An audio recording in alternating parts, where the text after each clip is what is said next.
Halo, assalamualaikum. Anak-anakku, kita sekarang membahas soal tentang materinya larutan elektrolit non elektrolit. Kita akan coba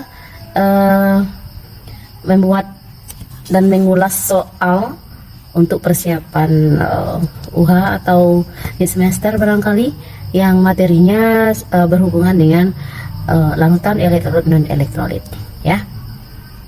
Oke, soal nomor 1, kita disuguhkan gambar seperti ini, ya. Yang pertama kita tahu ini, kita lihat lampunya tidak nyala, kemudian tidak ada gelembung sama sekali.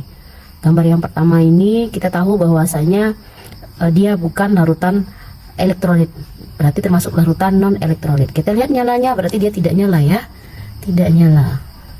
Oke, tidak nyala di sini atau padam, ya. Kemudian gelembungnya tidak ada, tidak bergelembung.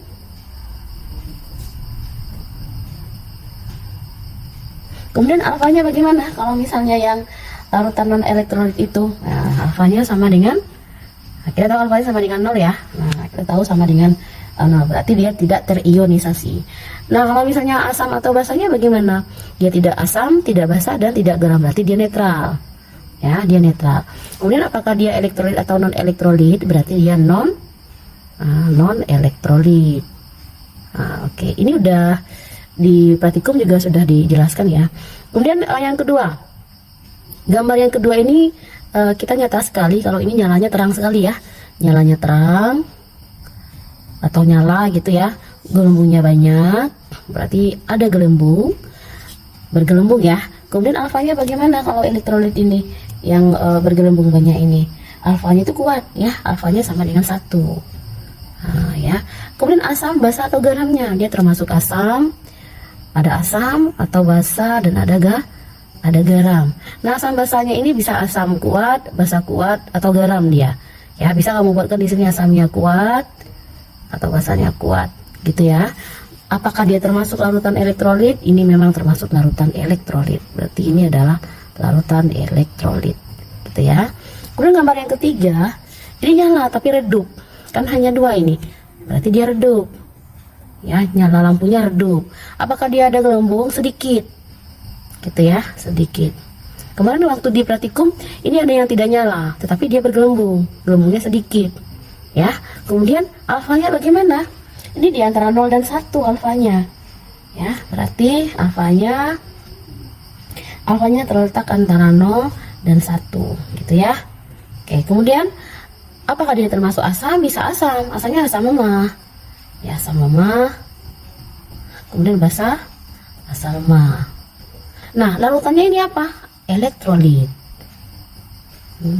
Kalau ini adalah elektrolit lemah, ini elektrolit lemah. Kalau ini adalah elektrolit kuat. Nah, begitu, ya.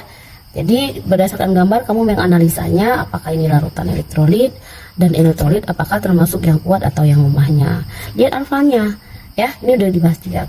Oke, kita masuk ke soal nomor 2 ini. Kita lihat di sini ada tabel yang harus kita isi. Di sini ada basa dari kation anion yang ada, kemudian asamnya, garam, dan reaksi ionisasinya.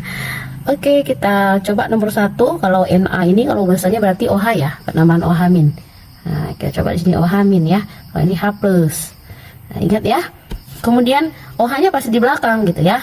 Ada beberapa mungkin kecuali kalau misalnya H+ itu misalnya CH3, COH itu hanya di belakang, harusnya dia akan di depan, begitu. Kalau misalnya Na ini bahasanya berarti NaOH, ya. Kemudian Cl-nya adalah HCl. Nah, HCl. Gimana itu? Maksudnya ini, ya, yang OH yang ini dia kemari perginya. Kemudian yang H+ yang ini kemari perginya ke HCl, Cl yang ini. Gitu, ya. Itu dari asamnya karena kita akan membentuk garamnya ini. Kemudian bagaimana dengan garamnya? Garam itu adalah menghilangkan OH dan si H+ ini. Jadi berarti kita gabungin aja NaCl. Menjadi NaCl. Nah, reaksi ionisasinya bagaimana? Kita bentuk nih NaCl. Ya, reaksi ionisasinya masukin aja yang kation yang di sini. Na+ ditambah Cl-. Ya, ini adalah reaksi ionisasi dari NaCl. Ya, NaCl ini berasal dari basanya si NaOH, kemudian yang asalnya adalah HCl. Begitu ya. Kemudian yang K2SO4. Nah, ini udah dibantu dengan kasih koefisien di sini yang 2- ini karena SO4 adalah poliatomik ya. Kita tahu kalau SO4 itu adalah 2-. Nah, gimana bahasanya? Kalau yang K ini kita tambah dengan OH, KOH, kemudian SO4-nya tambah dengan H, SO4. Ya, gitu ya. Jadi garamnya menjadi K2SO4. Jadi K2 bagaimana dengan reaksi ionisasinya? K2SO4 direaksikan menjadi K ditambah SO4. Yang K yang ini milik si 2-. Nah, yang 2 ini maju ke depan menjadi plus 2 dia atau 2 plus. Oke ya. Jadi 2K di sini adalah 2 plus tambah SO4 2- ya. Oke, kemudian Na2. Asalnya dari mana? NO3 di sini. Yang ini kalau misalnya kamu masukkan di sini anionnya ini adalah -2 di SO4 ya. Garamnya dari bagaimana? Jadi garamnya Na2NO3. Nah, reaksi ionisasinya bagaimana, Nak? Na2NO3. Nah, ini reaksi ionisasinya menjadi Na ditambah NO3. Kita tahu ini adalah punyanya si NO3, yang 3 ini punya si ini adalah 1 ya, plus 1. Nah, adalah plus 1. Jadi berarti yang 2 ini maju ke depan. Nah, 2Na plus 1 di sini, satunya nggak usah ditulis, tambah NO3 2-. Karena ini maju ke depan. Yang si NO ini kita tahu adalah 1. Hampir lupa kita ya. Kemudian yang Fe2. Nah, FeOH menjadi HCl. Nah, ya, garamnya bagaimana? FeCl2. Nah, reaksi ionisasinya bagaimana? FeCl2 bereaksi menjadi Fe ditambah Cl. Nah, apa yang tinggal? Yang tinggal yang 2 ini punya si Fe menjadi 2 plus, sementara Cl-nya menjadi -1 karena Fe-nya hanya 1. 2-nya ini maju ke depan jadi 2Cl. Begitu ya. 2 plus, 2 kali min, 2 minus. Oke. Langsung nomor 5. MgOH 2 kali karena dia golongan 2. Kemudian Br, HBr. Garamnya bagaimana? Menjadi MgBr. Nah, Br-nya ada 2 loh, Nak. Nah, kenapa? Karena dia adalah plus 2 di sininya. Jadi MgBr 2 kali Mg ditambah Br. Mg-nya 2 plus, Br-nya menjadi 2- di sini. Karena Mg-nya adalah 1 di situ. Oke, bagaimana? Apakah bisa kita lanjut untuk soal yang ketiga? Karena reaksi ionisasi boleh kamu lihat di video sebelumnya, ya. Oke, masuk kita ke soal ketiga. Ini H2S, ini reaksi ionisasi ya. Kita ionisasikan reaksinya. Oke, kita bagi 2 dulu seperti biasa. Kalau ini adalah 2 ya. Ini 2, ini 1. Kalau yang ini 3, ini 1. Ini 1, ini 1. Ya. Yang ini 1. Ya, yang ini atau yang ini 1 sama. Ini 1, ini 1. Ya. Kita pisah menjadi kation anionnya. Nah, ini H ditambah S. Oke, yang 2 ini punya si 2-. Nah, di sini ya. Yang ini menjadi satunya masuk sini tapi nggak usah ditulis. Kemudian yang H ini adalah 2 plus di sini. Oke ya, karena ini yang 2 ini jadi si S, yang 1 ini punya si H. Kamu boleh lihat di video sebelumnya ya. Kemudian H dengan PO4. PO4 ini satu kesatuan, ini poliatomik ya. Kemudian yang 3 ini maju. Nah, maju ke 3. Gitu ya, punya si H. Kemudian yang 1 punya si PO4 ini menjadi punyanya si H. Yang punya yang si H yang ini punya PO4 jadi 3- dia. Oke ya. Yang HNO3. H ditambah NO3. Ini satu kesatuan juga. Satu sama-sama 1. Ini plus 1, ini minus 1. Kemudian HCOH menjadi H kemudian COOH. HCOO juga bisa ya, HCOO juga bisa. Ini satu, nah ini satu, karena nggak ada koefisien yang lainnya, sama dengan HCN. H ditambah CN, ini satu, ini satu. Mudah ya. Nah, untuk yang selanjutnya, soal nomor 4. Oke, kita masuk ke soal kelima. Ini mengenai derajat ionisasi ya. Kita tahu kalau rumus derajat ionisasi itu alfa sama dengan, alfa itu adalah derajat ionisasi sama dengan jumlah mol zat yang terion per jumlah mol zat mula-mula. Kita coba soal nomor 5. Nah, reaksi ionisasi Pq, ini simbol saja ya, itu adalah P plus ditambah Q min. Nah, mula-mula zat Pq adalah 1 mol, jadi berarti adalah 1 mol yang mula-mulanya. Ternyata Pq terionisasi 0,2 mol. Nah, berapa alfa untuk Pq? Nah, kita tahu kalau rumus alfa itu, rumus alfa sama dengan ini jumlah mol zat terion per, ini rumusnya jangan lupa ya, jumlah zat mula-mula. Nah, kita ionisasi adalah seberapa besar suatu zat itu dia mengandung elektrolit di dalam larutannya. Jadi rumusnya adalah alfa atau derajat ionisasi sama dengan jumlah mol zat terionisasi per jumlah zat mula-mula.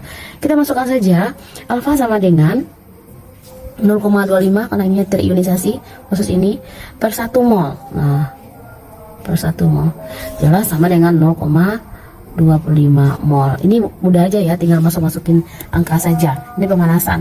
Lalu nomor 6, pada pelarutan asam lemah diperoleh molekul asam lemah sebanyak 0,15 mol. Jika mula-mula terdapat 0,2 mol asam lemah, tentukan alfa dari asam lemah tersebut ya. Nah, kalau kita lihat dari soal ini, kita belum nampak ini mana yang terionisasinya, sementara kan rumusnya tadi adalah jumlah mol zat terionisasi per zat mula-mula. Kalau zat mula-mulanya kita sudah lihat bahwasanya 0,2 mol zat mula-mula. Jadi berarti kita cari dulu jumlah zat atau mol yang terionisasi. Ya, jumlah mol terionisasi sama dengan yang 0,2 yang mula-mula ini ya, yang mula-mula berarti 0,2 mol ya, kita kurangi dengan 0,15 mol karena kita kan ini adalah molekul asam lemah, kita belum tahu nih berapa dia yang terionnya, pokoknya dia ada 0,15 mol di situ gitu ya. Jadi 0,2 kurang 0,15 sama dengan 0,05 5 mol. Benar ya, 0,05 mol. Baru kita masuk ke alfa. Nah, alfa sama dengan jumlah mol zat terionisasi berarti ini 0,05 mol. 5 mol, kita langsung saja ya, per 0,2 mol. 0,2 mol. Ini habis sama dengan 0,05 dibagi 0,2 sama dengan 0,225. Nah, ya. Jadi berarti derajat ionisasinya alfanya sama dengan 0,25. Benar ya? 0,25. Oke, kita masuk ke soal nomor 7. Oke. Larutan asam karbonat memiliki alfa 0,8, berarti derajat ionisasinya nih. Nah, diketahui dulu, kita sebut diketahui. Nah, diketahui alfa sama dengan 0,8. Jika asam karbonat itu terion, nah, jumlah mol terionisasi sama dengan 8 mol. Nah, yang ditanyanya adalah mula-mula. Nah, ini yang ditanya mula-mula. Nah, kalau tadi kan rumusnya begini ya, alfa sama dengan jumlah mol zat terion ya, terionisasi per jumlah zat mula-mula. Nah, berarti yang ditanyanya adalah yang ini yang di bawah ya, berapa yang zat mula-mula. Kita masuk dulu, alfanya sama dengan 8, berarti 8 di sini yang terionisasi adalah 8 mol per jumlah zat mula-mula. Nah, gimana cara mencarinya ini yang jumlah zat mula-mula ini? Nah, berapa? Kalau seandainya nih di ganti gitu ya. Andaikan ini adalah 10, ini 5, ini adalah 2. Berarti 10 bagi 5 adalah 2. Sekarang kita yang duanya ini yang kita cari. Berarti itu 10-nya dibagi 5-nya baru dapat 2, sama dengan itu. Jadi berarti yang jumlah zat mula-mula ini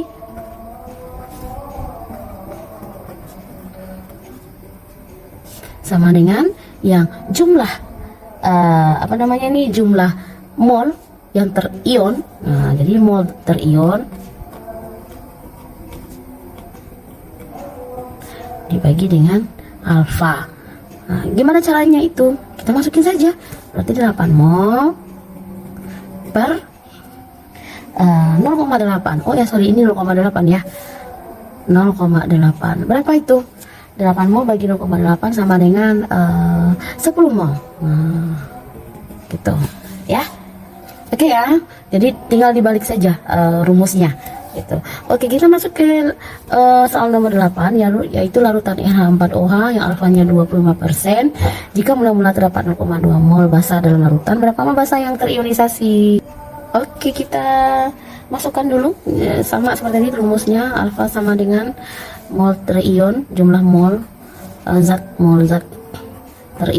terionisasi per jumlah mol zat mula-mula. Kita lihat yang alfanya di sini 25%, masukin saja dulu rumusnya bagaimana. Kemudian jumlah mol zat yang terion yang ditanya ya, berarti mol terionisasi per mol zat mula-mula kita sudah tahu 0,2 mol. Oke ya. Nah, bagaimana cara mencari ini? Sama seperti yang di atas tadi ya. Kalau tadi kan yang kita cari itu adalah zat mula-mula, gitu ya. Sekarang yang mol zat terionisasi, berarti di sini mol zat terionisasi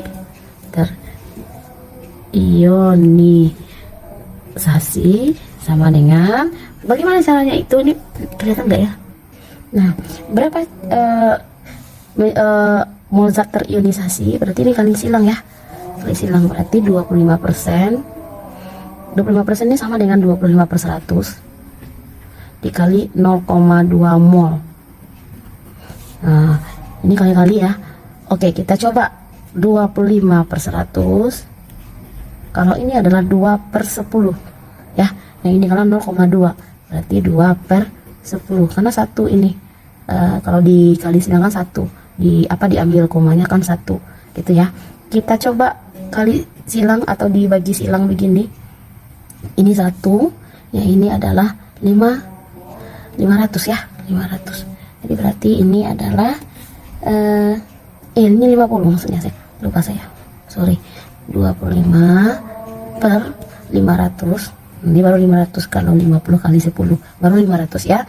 Sama dengan 25/100 itu dibagi, ini dibagi, ini 5, ini 1, jadi berarti 5/100. Sebenarnya bisa cepat gitu ya.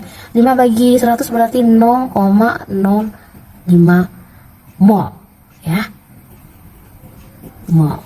Kalau 0,05 mol itu kalau dipersenkan berapa? Sama dengan ini kalau dipersenkan ya. Kita tarik nih 1, 2 berarti 5% ya. Begitu ya. Oke, mungkin segitu dulu soal pembahasan larutan elektrolit non elektrolit. Sebenarnya banyak ya soalnya, cuman sekian dulu. Mudah-mudahan dari soal awal tadi Anda bisa menyimak. Kalau misalnya reaksi ionisasi boleh dilihat di video sebelumnya. Oke, selamat belajar, semoga sukses di ujian ya. Ini enggak kelihatan ya. Oke, sorry ini gitu ya.